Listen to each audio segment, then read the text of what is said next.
Accessories for the iPad are often pretty personal. It depends on what you do and how you use it to find the right accessories for you. But over my time with it, I've narrowed my favourites down to a few essentials combined with a couple of fun ones that make the overall experience of using the iPad better. Oh, and YouTube loves to keep reminding me that most of you aren't subscribed to the channel, 92% in fact. So if you love iPad content, then consider subscribing. I've got loads of stuff in the pipeline and loads of older videos on the channel already. It also helps me out a lot more than you think it does. Anyway, I'll link all the products below. Let's dive in. I'm going to start with what I consider to be the only absolutely essential accessory for the iPad, and that's the Apple Pencil. I genuinely think if you don't get this, you're missing out on a huge swath of features that makes the iPad fantastic. If you're looking at taking notes, drawing, or have any interest in digital art at all, then it's an absolute no-brainer, and I highly recommend getting one, even if you're on the fence. Over the last 6 months or so, I've moved all of my note-taking over to the iPad, and since then I haven't looked back at all. And the Apple Pencil really is one of the huge reasons why. While it will never quite match that pen and paper feeling, it's the closest you can get in a digital form, and it's an awesome way to keep everything organised and always with you. I think most people will appreciate having the pencil in their iPad arsenal, and if I could only choose one accessory off this entire list, the pencil really would be it.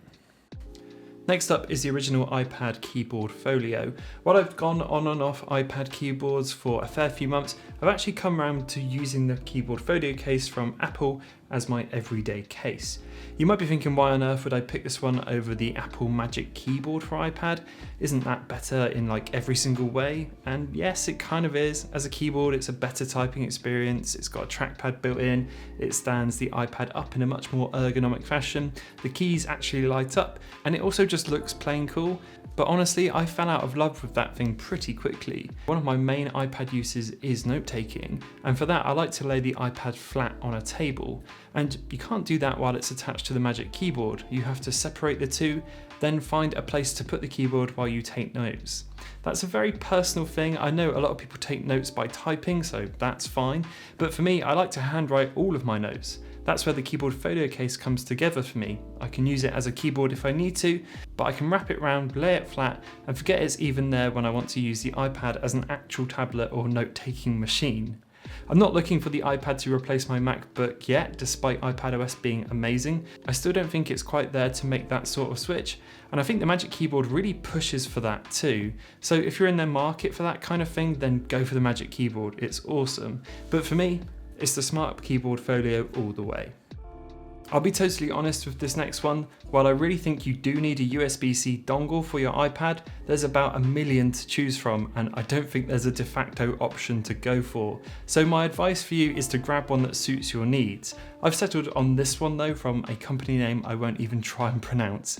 It's small and it clips into the iPad on the side, and the array of ports on it are really excellent. You're getting 2 USB-C slots, one for data, the other for power, a mini and full-size SD card slot, a USB-A slot, HDMI out, and it's got a headphone jack. So it's pretty much got it all, and it's absolutely tiny, and I really like it for that. It wasn't overly expensive either. I believe I paid around £30 for it here in the UK, and while it's great, the longevity of it does worry me slightly.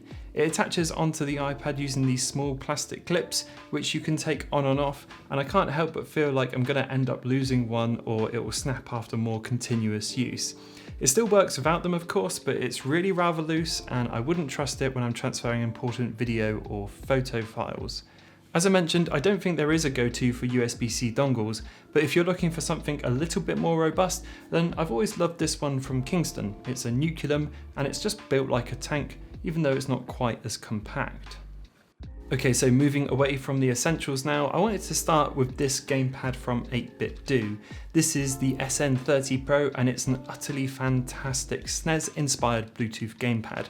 I love this for gaming on the iPad. It works excellently with all the games that support controller input, and I've enjoyed it hugely for playing Google Stadia and Apple Arcade titles. You can also connect it and use it to a Nintendo Switch, which is a cool added bonus. Despite its retro stylings, it has all the buttons you need and expect to see on a modern controller, including 2 lots of controller buttons, dual analog sticks, a rechargeable internal battery which runs off USB-C, it's got a rumble pack, it's got dedicated share and home keys, and it's really compact too, so throwing this into your bag to take it with you on a commute or journey is no problem. I've not noticed any input lag on the iPad either, which is always nice. The only thing I have noticed after long play sessions is your hands can ache afterwards. This is thanks to there being nowhere to grip or rest your lower two fingers when playing, so this controller won't be perfect if you want to dive into some more serious gaming or for longer sessions in general. But for shorter playtimes, it's an utterly excellent controller. I initially purchased this for my partner's room redesign so she could record podcasts more quickly, but recently the Rode NT USB Mini has turned into an essential piece of equipment, not only for my iPad but for my video creation process in general. First up, it's USB-C and doesn't require any external power, which is ideal. You can plug this straight into an iPad Pro or Air series and you're good to go with nothing to install or set up. Secondly, the sound quality is really great for voice. In fact, I've been using nothing but this for voiceover and podcast work for the last 3 to 4 months or so. Beforehand, I was using a sound card with a big old external condenser microphone, which is a fuss to set up and take down, and despite there being a small difference in sound quality, it was minimal at best. I do generally EQ this a little in post, but I don't have to do much to get it sounding great. And finally, it's a bargain at the price point too. This comes in at around £100 and I think it's totally worth it for that. There's some nice little features on here as well. A headphone jack around the back means you can plug headphones directly into the iPad and you can remove the base and attach it to microphone arms or stands, which is really nice. It's really a fantastic little USB-C microphone, not only for iPad but for any computer in general. If you're looking to upgrade your audio for Zoom calls, live streams, recording podcasts or voiceovers for videos, you can't really go wrong here. I am a really big fan. The final accessory I want to talk about isn't iPad specific, but they are a fantastic accessory in general if you're in the Apple ecosystem. It's the AirPods Pros. The Pros have been my absolute go-to when it comes to wireless headphones, and as it's all from Apple, they work flawlessly with the iPad. There's not a huge amount to say about AirPods that you haven't already heard, but they're not only great for listening to music when watching videos with low latency, but the built-in microphones are some of the best out there if you're planning on taking video calls. I usually use them if I'm playing a game or if I'm editing some photos and fancy drowning out the world with some tunes. I still think the price point on these are a hard pill to swallow, but once you do, it's really hard to look elsewhere for wireless headphones. They pretty much trump everything else in my eyes thanks to the solid noise cancelling, fantastic battery life and utter convenience factor. They're just awesome. So that pretty much rounds up all the accessories I use regularly on the iPad. I have a feeling this might change with the new iPad Pros Apple have announced that support Thunderbolt outputs, but for now, these are my go-to accessories. So I hope you enjoyed the video. If you did, pop a like, that would be huge. And if there's any accessories that I haven't talked about that you think I should know about, let me know in the comments below. I'd love to hear from you guys as usual. Anyway, I will leave you all with that and I will see you all in the next one.